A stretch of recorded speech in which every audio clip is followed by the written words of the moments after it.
I'm Representative Janet Trujillo, and as a representative in the great state of Idaho, where Pastor Saeed Abedini and his family reside, I stand with the more than 500,000 people who have signed a petition asking for the immediate release of the pastor from Evin, a brutal Iranian prison. We need to stand strong in demanding that our government take action to secure the pastor's release. Over the last few weeks, I've had the opportunity to watch the events surrounding the pastor and his family. On Monday, March the 11th, I watched our own State Department turn its back on our American citizen pastor, who was imprisoned for nothing more than holding strong to his Christian convictions. The American Center for Law and Justice has launched an international effort to pressure the Iranian regime into releasing him. And in Geneva, the United Nations Human Rights Council held meetings that directly addressed the human rights crisis in Iran. The European Union made the following statement to the Council. We deplore the systematic harassment of members of religious minorities. We call on the Iranian authorities to refrain from such practices and to ensure respect for freedom of religion belief. We call for the immediate release of prisoners of conscience. Over 100 U.S. congressmen in a bipartisan effort have issued statements to the State Department calling for our government to take immediate action in securing the pastor's release.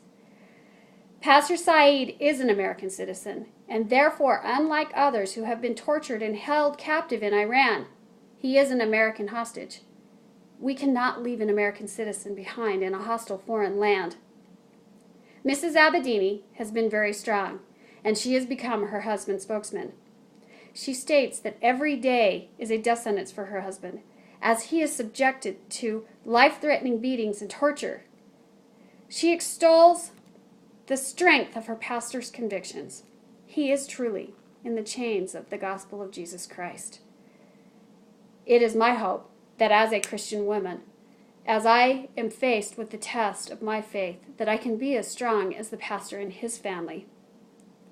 On March 22nd, in his first release from his office, Secretary of State John Kerry did call for the immediate release of the pastor. This was a very important step for our country to make. Time is of the essence, and I call on the Secretary to please stay personally involved in this case. We need to bring Pastor Saeed home. He needs to be back on American soil. Pastor Saeed and his family demonstrate the importance of our religious freedoms. People of all faiths need to see the importance of tolerance of all religious beliefs, lest they be the next targeted for religious intolerance. I reverberate the statements made by the European Union. We deplore the systematic harassment of members of religious minorities. We call on the Iranian authorities to refrain from such practices and to ensure respect for freedom of religion belief. We call for the immediate release of prisoners of conscience. We call for the immediate release of Pastor Saeed Abedini. May God bless you. May God bless your family. I respect your strength, and I will be there for you.